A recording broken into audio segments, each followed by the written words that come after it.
All right, teachers and parents, let's dive in. We're going to check out a new strategy, a new structure today to help you support your writers as we're writing. So the thing I wanted to talk to you today about is called the mid-teaching point. What that is that you start your writers and you move them through and begin them in the writing process. It's a really great thing to start them out with some model writing. So you're either modeled some writing that you're talking about this writing with them, or you read them a book as you talk about the strategies and structures that an author uses to bring. Once you've done that, we're going to talk that through. You're going to get them started on writing. So you're going to get them pre-writing. You're going to get them into engaging with the topic and engaging with the effort of communication, right? Because that's the power of writing, is that communication piece to come in. And so we're going to get that driving, we're going to get that moving, and we're going to get them thinking, right? Because as they're thinking about the creative process, that's good.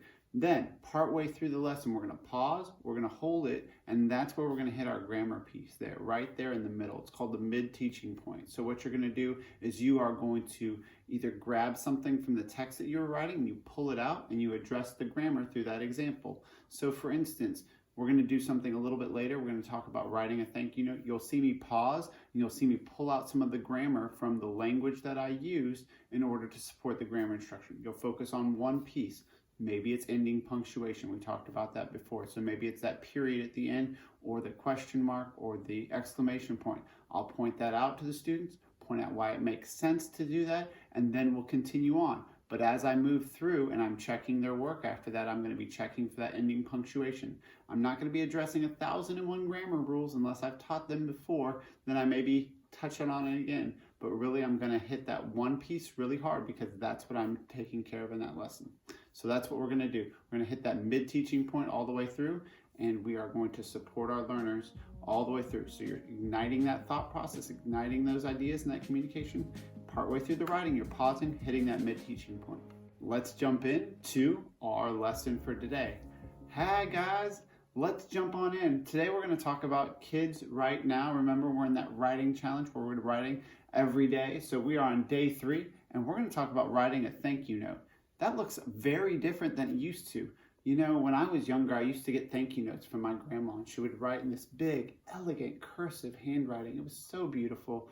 It made me feel so special. But we don't do that as much these days. Something that we do is we write emails all of the time. So think about a thank you note in the form of an email or in the form of a written note, right? So these are things that we do. So what I want you to do is I want you to think about for just a second and turn and talk to an adult or somebody near you and have that discussion. What is something you're thankful for that's happened recently? What's something that you're thankful for? Who are you thankful for and why? So what is something that you're thankful for? Ready? Pause the video and talk. All right, hopefully you have a couple of ideas on some things that you're thankful for and somebody to write that note to. So I want you to start out. We usually use a very good intro. We use dear sir or dear ma'am, right, if we're doing general, but we know these people really well. So it may start off something like this. Mom, comma, I'm so thankful for all of the great things that you did for me. Let's do more fun things together. We went to the park yesterday and I really had a good time. I'd like to go again. Your son, love, Michael. Right, so we've got several different parts working together there. We've got an intro, we've got something we're thanking them for. It's very specific, and then we've got an exit out on the back end. So I want you to take some time and start to write your intro, you're thanking them for something specific, your exit on the back end. And make sure you put your name, right? Because it's about knowing who it's from.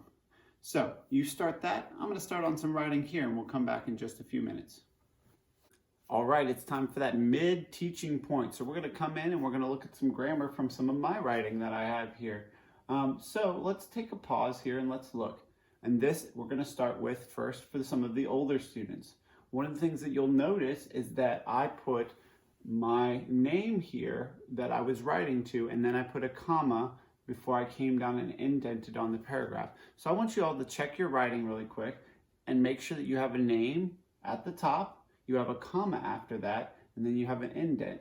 What that does is it allows us to say the phrase, Zane, I'm so glad that you climbed that tree today. So your name, you have a comma, then you have that space, that indent to begin your paragraph. Check your writing and make sure that it's there. All right, it's time for my little learners. One of the things that's really important that you notice is that at the beginning of every sentence, I have a capital letter. Right here, I have this letter, Y. It's capitalized, so I know that it's the beginning of a new idea. You worked so hard, capital letter at the beginning. I also have another one here with I am so glad that you climbed that tree today. I want you to check your writing and make sure that each one of your sentences has a capital letter at the beginning. All right, guys, get back into your writing and good luck.